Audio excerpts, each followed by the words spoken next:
श्रोतेहो नमस्कार. Cyber crime alert या कार्यक्रमात मी स्वप्ना तुम्हा सगळ्यांचं सहर्ष स्वागत करते.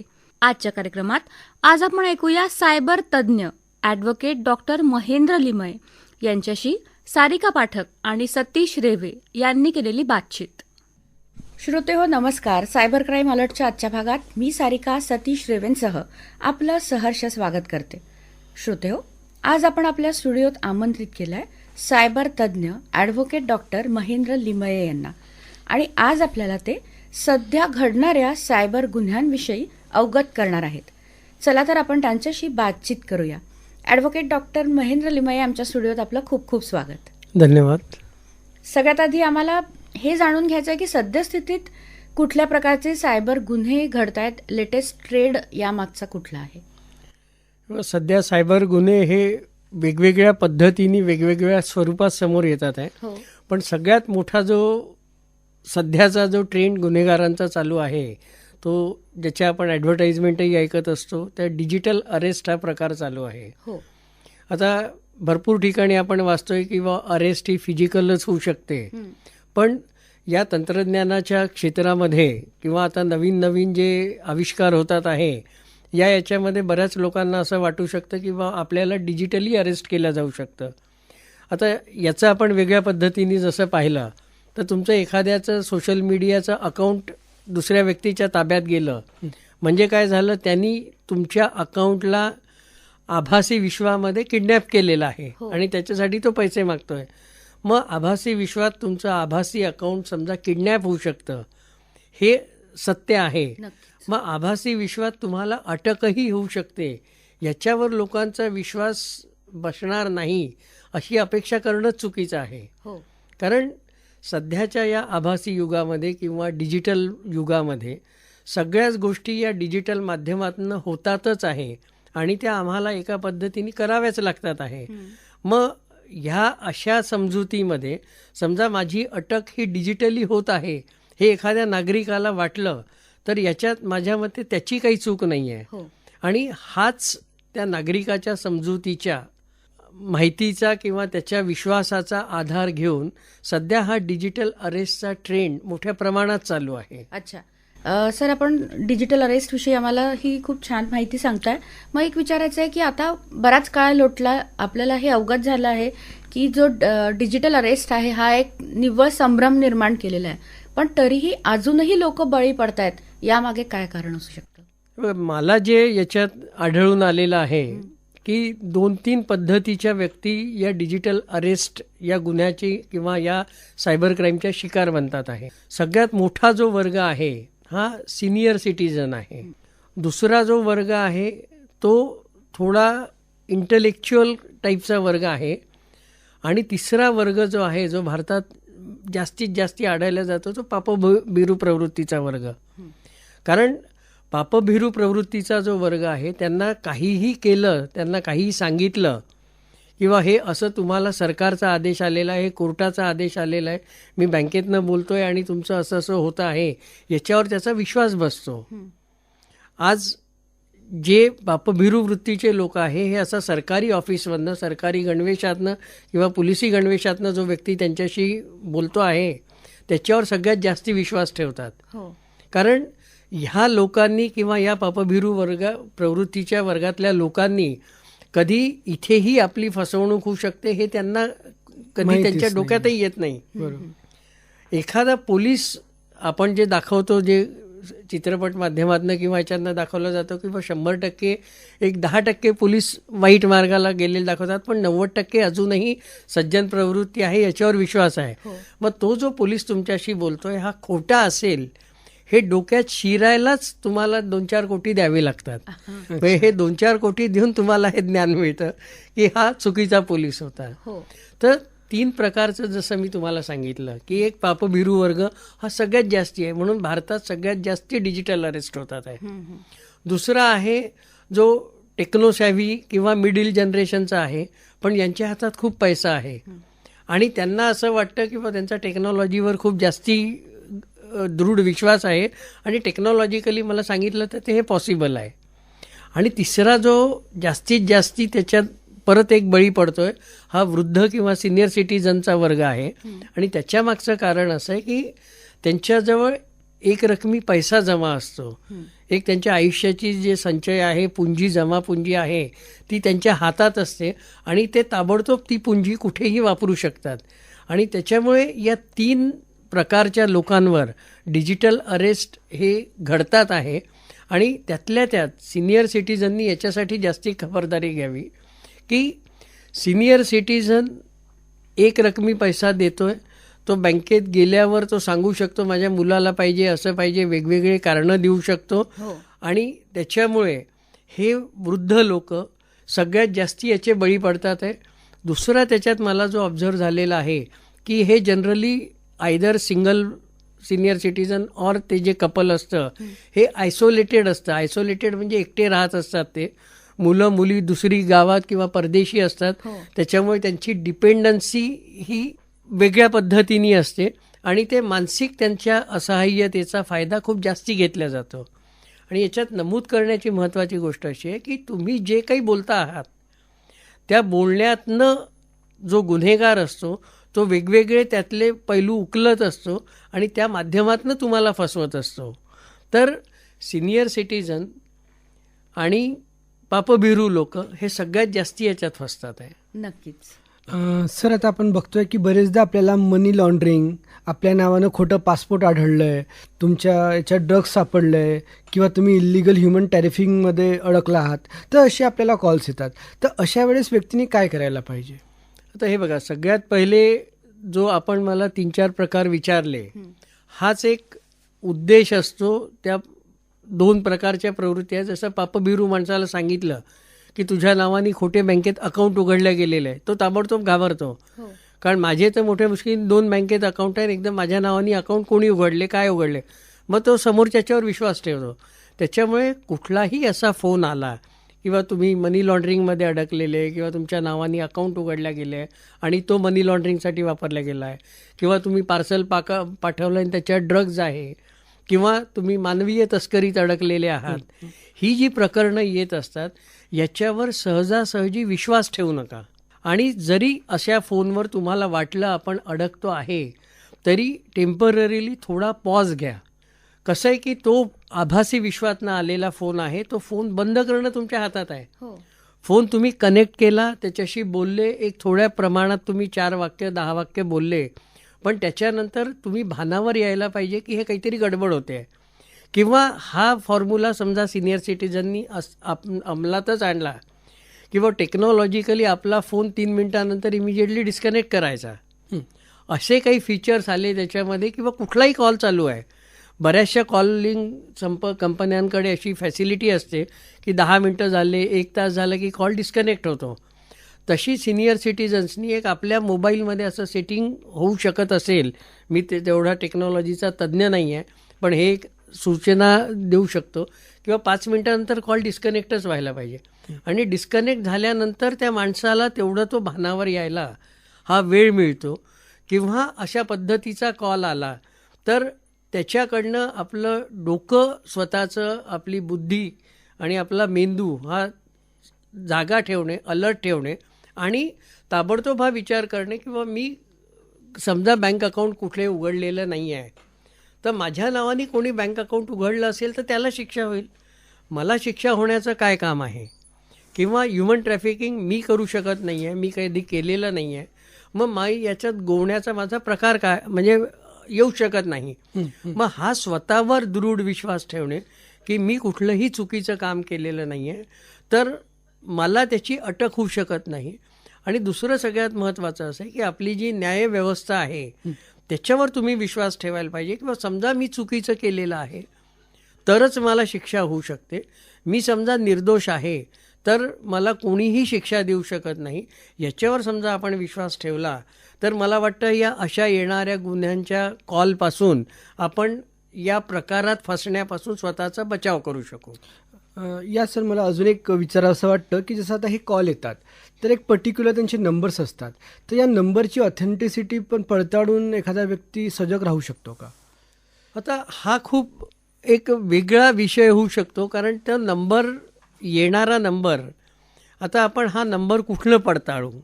जे आपल्याजवळ समाज माध्यमातूनच काही फ्री ॲप्स आहे याच्याचवरनं आपण त्या नंबरची सत्यता पडताळू. आता ती माध्यमं जी आहे, ज्या अशा सेवा आहे ज्या तुम्हाला तो नंबर दाखवतात कोणाचा नंबर आहे, तो नंबर आम्ही बरोबर अचूक माहिती देतो याची 100% खात्री देऊ शकतात का? त्या खात्री देऊ शकत नाही. त्याच्यामुळे हा नंबरचं व्हेरिफिकेशन करायचं आमच्याजवळ आजच्या घडीला कुठलंही मेकॅनिझम उपलब्ध नाही आहे. कारण अशा माध्यमांवर चुकीचे नंबर पोलिसांच्या नावाने किंवा टेलिकॉम सर्व्हिस प्रोव्हायडरच्या नावाने दाखवणं हे खूप सोपी गोष्ट आहे. मी एखादा नंबर क्रिएट करून हा पोलीस स्टेशनचा नंबर आहे हे दाखवू शकतो. मग मी त्याच माध्यमाचा वापर करून मला समजा कळलं की हा नंबर पोलीस स्टेशनचा आहे, तर माझा विश्वास बसणार आहे. मी अजून एकदा बुडाच्या ऐवजी डबल बुडू शकतो. बरोबर. त्याच्यामुळे सध्या आमच्याजवळ असा व्हेरिफिकेशनचा कुठलाही मेकॅनिझम नाही आहे. सगळ्यात खात्रीचा उपाय हाच आहे की ती जी माहिती आहे त्या माहितीवर समजा तुमचा जरी विश्वास बसला तरी तुम्हाला वाचण्याची दुसरी एक स्टेप अवेलेबल आहे की तुम्हाला पैसे ट्रान्सफर करायचे आहे. मग पैसे ट्रान्सफर करताना सगळ्या सिनियर सिटीजन्सनी स्पेसिफिकली आपल्या बँकांना या सूचना द्याव्या की एका विशिष्ट अमाऊंटच्या वरती मी ट्रान्सफर करणार असेल तर माझा जो कोणी त्या खात्यामध्ये हे ठेवलेला आहे वारसदार, त्याची संमती असणं गरजेचं आहे. ओके. आता कसं आहे की प्रत्येक बँकेनी प्रत्येक खातेदाराला त्याचा नॉमिनी किंवा वारसदार कंपल्सरी केलेला आहे. मग ही एक आपल्या माध्यमातून मी एक सूचना देऊ इच्छितो की समजा 1 लाखाच्या वरती म्हणा किंवा 5 लाखाच्या वरती, 10 लाखाच्या वरती कुठलाही वरिष्ठ नागरिक पैसा ट्रान्सफर करत असेल तर त्याचा नॉमिनी जो आहे, त्याचा वारसदार जो आहे, याला ताबडतोब माहिती देण्यात यावी आणि त्याची परवानगी घेण्यात यावी. कारण त्या व्यक्तीच्या नंतर तो त्याचा विनिमय करू शकतो. मग कमीत कमी त्याची परवानगी नाही पण त्याची माहिती जरी असली तरी तो त्याच्या लक्षात त्याला सूचित येऊ शकतं, त्याला लक्षात येऊ शकतं. बरोबर. हे मी तुम्हाला याच्यासाठी सांगतोय की एका प्रकरणामध्ये जे नागपूरच्या बाहेर झालेलं होतं, बँकेनी त्यांच्या नॉमिनीला फोन केला आणि सांगितलं की तुमचे वडील इतके पैसे काढतात आहे. आता तुम्ही त्याच्यात नॉमिनी आहे, तुमचा नंबर आहे म्हणून आम्ही तुम्हाला सूचना म्हणून हे करतोय किंवा तो व्यक्ती आज 80 वर्षाचा आहे आणि तो एकदम 10 लाख रुपये ट्रान्सफर करतोय, तर मग तुम्हाला माहिती असावं. आणि मग त्या मुलाच्या लक्षात आलं की काहीतरी गडबड होते. त्यांनी बँकेत सांगितलं की साहेब थोडे पैसे थांबा, 5 मिनटं 10 मिनटं, मी वडिलांशी बोलतो. आणि मग जेव्हा तो वडिलांशी बोलत होता तो कॉल कंटिन्युअस त्याचा चालू होता, एंगेज येत होता. मग त्याला काहीतरी डाऊट आला किंवा 10 मिनटं आपल्या वडिलांचा कॉल इतका कंटिन्युअस एंगेज काय होतोय. त्यांनी बँक मॅनेजरला रिक्वेस्ट केली की साहेब अजून थोडे दिवस वेळ थांबा, माझ्या वडिलांशी संपर्क होत नाही आहे. आणि त्या व्यक्तीचे पैसे वाचल्या गेले. तर ही एक सूचना म्हणजे अंमलात आणली तर खूप चांगलं होऊ शकतं. किंवा एका रकमेच्या वरती सिनियर सिटीझनचं अकाउंटमधनं अमाऊंट ट्रान्सफर होत असेल तर त्याच्या नॉमिनीला इमिजिएट मेसेज जावा. मग तो काहीतरी म्हणजे उपाययोजना करू शकतो. नक्की. इन केस जसं आता हा फ्रॉड झाला, पैसे ट्रान्सफर झाले आणि त्या फ्रॉड्युलंट माणसाच्या अकाउंटमध्ये ते त्यांनी डिपॉझिट करायला लावले आणि आपण डिपॉझिट केले, तर मग लगेच आणि हे जेव्हा लक्षात आलं तर मग या लक्षात आल्यावर मग काय खबरदारी घ्यायला पाहिजे किंवा काय करायला पाहिजे की जेणेकरून हे आपले पैसे लवकर रिकवर होतील? हे बघा, आता याच्यात 2 पद्धती आहे. एक जे आहे हे भारत सरकारने 1930 हा सायबर क्राईम हेल्पलाईन म्हणून एक सगळीकडे डिस्प्ले केलेला आहे मोबाईल नंबर. त्याच्यावर सूचना द्यावी. त्या मेकॅनिझमनी तो पैसा थांबवण्याची भरपूर चांगली. त्याची अवधी किती असायला पाहिजे की त्या अवधीमध्ये आपल्याला जेव्हा लक्षात आलं ताबडतोब आपण करणं गरजेचं आहे.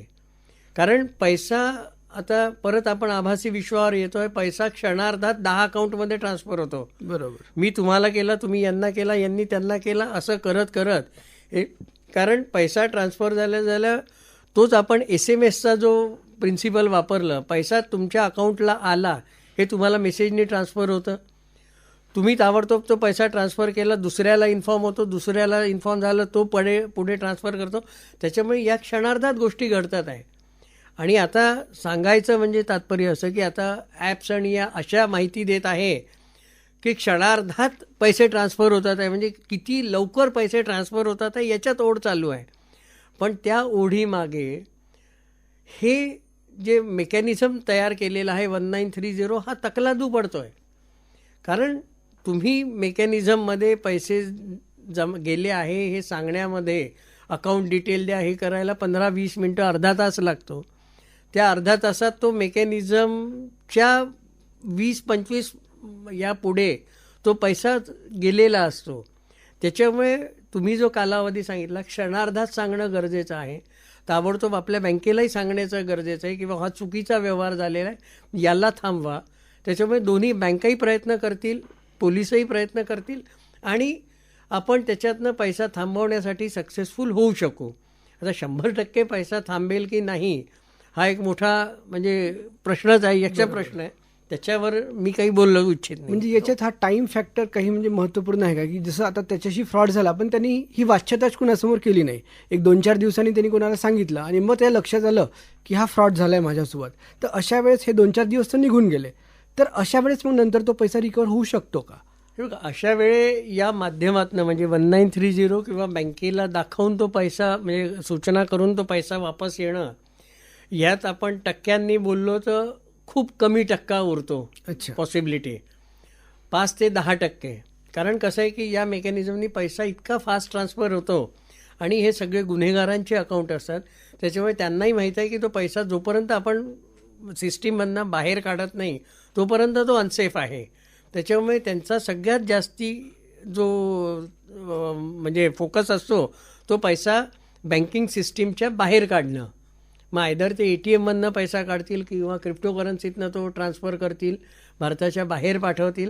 त्याच्यामुळे आपल्या फायनान्शियल सिस्टीममधनं पैसा बाहेर काढणे हा गुन्हेगारांचा उद्देश असतो. आणि आम्ही 3-4 दिवसाचा अवधी घालवला तर या सिस्टीममध्ये मोठ्या मुश्किलीने 1 ते 2% पैसा वाचू शकतो. दुसरा मेकॅनिझम जो आहे हा आता आम्ही याचं चालू आहे प्रयत्न. हे बँकेच्या सर्व्हिसेसमध्ये काही त्रुटी आहे, हा बँकेनी पैसा भरून द्यावा अशा पद्धतीचा एक नवीन थॉट प्रोसेस चालू आहे, जी प्रकरणं कोर्टापुढे चालू आहेत आणि अजून वापस मिळण्यासाठी याच्यात कुठलाही ठोस निर्णय झालेला नाही आहे. पण हे जे आपण जे डिजिटल अरेस्टचे माध्यम बोलतो आहे याची आपल्या माननीय सर्वोच्च न्यायालयाने स्वतःहून दखल घेऊन, सर्वोच्च न्यायाधीशांनी दखल घेऊन त्यांच्या स्वतःच्या कोर्टामध्ये हे प्रकरण चालू आहे. त्याच्यात त्यांनी बऱ्याचशा आपल्या तपासी यंत्रणा, बँका, रिझर्व्ह बँक सगळ्यांना वेगवेगळ्या सूचना मागवलेल्या आहे आणि त्या प्रकरणाचा सर्वोच्च न्यायालयाने दखल घेतलेली आहे. म्हणजे ज्या व्हिक्टीमनी पैसा गमावलेला आहे त्यांना पैसा मिळण्याची काहीतरी आशा सुप्रीम कोर्टाच्या या स्वतःच्या दखलंदाजीनंतर थोडी बहुत पल्लवित झाली आहे असं आपण म्हणू शकतो.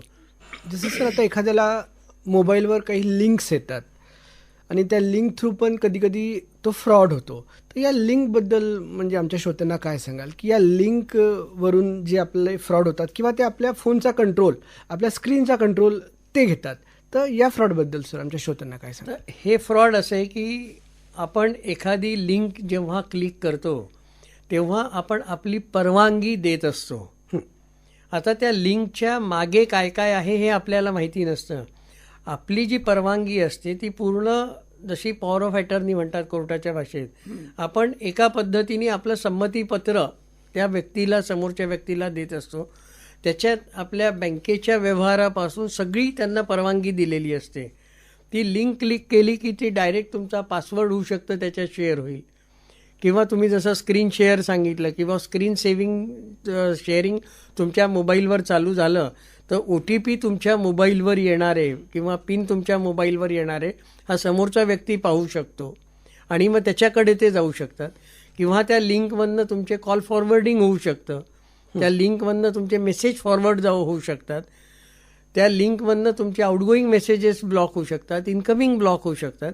त्याच्यामुळे या लिंकमध्ये त्याला काय काय गुन्हेगारांनी व्यवस्था केलेल्या आहे या त्या लिंकमध्ये इनबिल्ट आहे.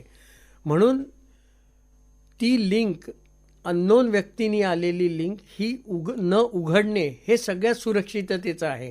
कारण तंत्रज्ञान जितकं पुढे जातं आहे तसेच गुन्हेगारही याच्यात पुढे जातात आहे. आणि जे अगदी नवीन फ्रॉड असतं, गुन्हेगारांचं सगळ्यात महत्त्वाचं याच्यासाठी म्हणजे कौतुक हा शब्द चुकीचा होईल, पण ते इतके टेक्नॉलॉजीच्या एक पाऊल पुढे असतात की ती कुठलीही एखादी नवीन इव्हेंट झाला की ताबडतोब त्याच्या पद्धतीचे गुन्हे होतात. म्हणजे जसं एखादा मेजर इव्हेंट असेल तर त्या इव्हेंट रिलेटेड ताबडतोब गुन्हा चालू होतो. कारण त्यांना माहिती असतं की मॅक्झिमम जे आभासी विश्वातले लोक आहे हे या इव्हेंटकडे जाणार आहे. बरोबर. मग त्या इव्हेंटकडेच राहील. म्हणजे साधं सांगायचं राहिलं, समजा नागपुरात एखादा महत्त्वाचा कार्यक्रम चालू आहे, त्याचे कुठे पासेस मिळतात आहे, ताबडतोब तशा 8-10 लिंक तयार होतील की इथे त्या कार्यक्रमाचे पासेस मिळतील. लोकांना माहिती आहे आपल्याला फ्री पासेस मिळतात आहे. मग फ्री पासेस मिळायची एक्झॅक्ट साईट किंवा कुठे मिळतात आहे हे जाणून घेण्याचे कष्ट काय आहे, परत त्या आभासी विश्वात जा. मग जे रिसेंट ॲक्टिव्हिटी चालू आहे त्याच्यावर हा सगळ्यात महत्त्वाचा आघात केला जातो आणि त्याच्यातनं हे गुन्हे घडतात आहे.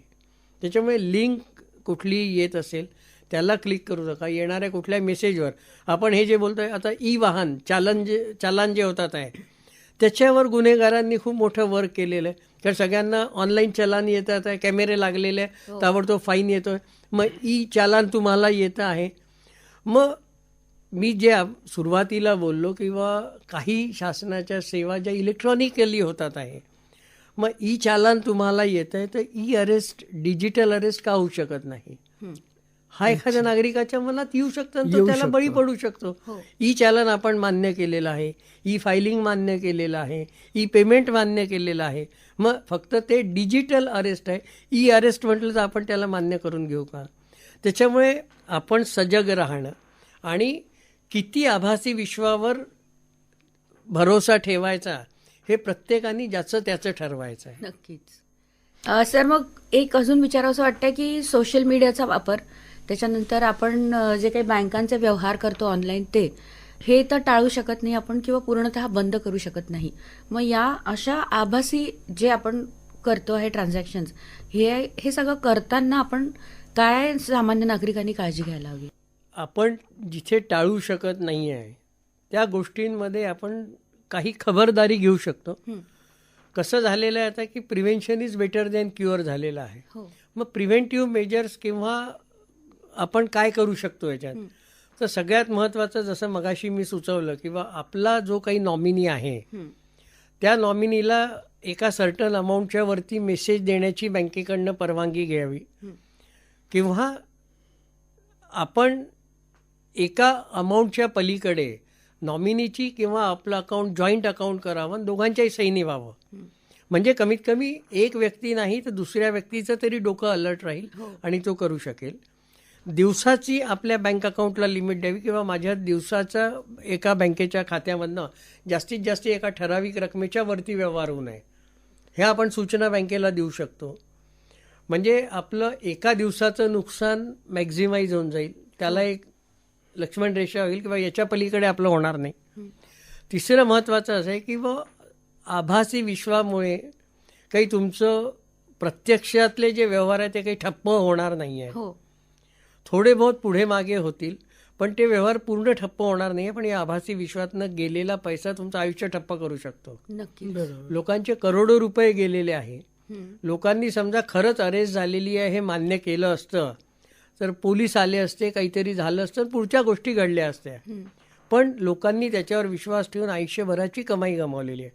मग समजा अगदी आपण वर्स्ट केस कन्सिडर करू, तुमची अटक झाली तरी तुम्हाला अटकेची माहिती दिल्या जातात. त्याचे वकील मी तुम्हाला सांगू शकतो किंवा तुमच्या नियरेस्ट रिलेटिव्हला माहिती दिल्या जाते अटकेच्या आधी किंवा अटकेची कारणं दिल्या जातात, काही कागदपत्र दिल्या जातात. मग हे करायला ते तुमचा कुठला दुसरा रिलेटिव्ह आजूबाजूचा तर शोधतील. म्हणजे समजा खरंच अरेस्ट होणार असेल तर या पद्धती पोलिसांना मॅन्डेटरी आहे, त्यांना या पद्धती पाळाव्याच लागतात. त्याच्यामुळे कमीत कमी ही सगळ्यांनी खबरदारी घ्यावी. म्हणजे नवीन पद्धतीने कायद्याची माहिती करून घ्यावी किंवा मला समजा अटक होणार असेल तर काय काय प्रक्रिया आहे. मग ती प्रक्रिया मला माहिती असेल तर मी डिजिटल अरेस्टपासून वाचू शकेन. नक्कीच. तर सोशल मीडिया किंवा सामाजिक जी काही माध्यमं आहे याच्यापासून आम्ही 100% अलिप्त राहू शकत नाही. पण कमीत कमी ह्याच्यात एक जे जुनं आपलं सुभाषित आहे त्याचा तरी सगळ्यांनी फायदा करून घ्यावा. हंसो श्वेतः बकश्वेतः को भेदो बक हंसयो नीर क्षीर विवेकेतू हंसो हंसो बको बकहा. म्हणजे पाण्यात जसं दूध मिसळल्यानंतर हंस आणि बदक दोघंही पांढरे असले तरी त्यातलं एक्झॅक्ट दूध आयडेंटिफाय करण्याची जी क्वालिटी आहे ती फक्त हंसाकडे आहे. तर सोशल मीडियावर आम्ही त्या हंसाप्रमाणे वावर करावा की एक्झॅक्ट त्यातलं खरं काय आहे ह्याची फक्त माहिती करून घ्यावी आणि जे वेस्ट आहे ज्याच्यात आम्हाला काहीही रस नाही आहे अशा गोष्टी सोडून द्याव्या.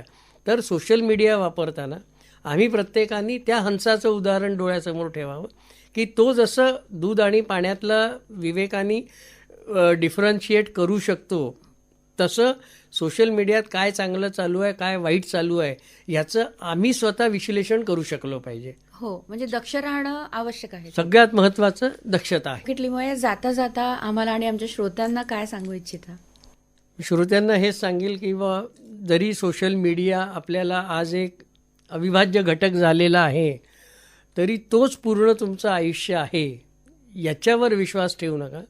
सोशल मीडियाच्या पलीकडेही काही जग आहे, वास्तविकता आहे आणि त्याच्यात तुमचं फिजिकल प्रेझेन्स हेच महत्त्वाचं आहे. सगळ्याच गोष्टी आपण सोशल मीडियावर करू शकत नाही आणि सोशल मीडियामध्ये असणाऱ्या सगळ्याच गोष्टी या 100% खऱ्याच आहे याच्यावर विश्वास ठेवणं याच्यासारखा मूर्खपणा नाही आहे. त्याच्यामुळे 100% आभासी जगात वावरणं पेक्षा तुम्ही कमीत कमी आभासी विश्वाचा वापर करा आणि जो खरं वास्तव आहे त्याची जाणीव स्वतःला करून घ्या. याच्यातच तुमचा खरं म्हणजे आयुष्याचा सार आहे. नक्कीच.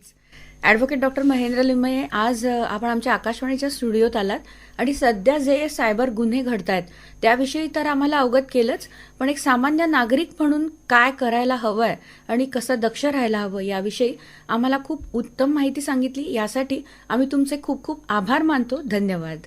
धन्यवाद. धन्यवाद. श्रोते हो, आपण ऐकत होतो आजचा आपला सायबर क्राईम अलर्ट हा प्रोग्राम. आज आपण सायबर तज्ज्ञ ॲडव्होकेट डॉक्टर महेंद्र लिमये यांच्याशी सतीश रेवे आणि सारिका पाठक यांनी केलेली बातचीत ऐकलीत. या कार्यक्रमातून निश्चितच आपल्याला लाभ होईल अशी मी आशा करते. तेव्हा सायबर क्राईम अलर्ट कार्यक्रमाचे सादरकर्ते सतीश रेवे यांच्याबरोबर मी स्वप्ना आपली रजा घेते. धन्यवाद. नमस्कार.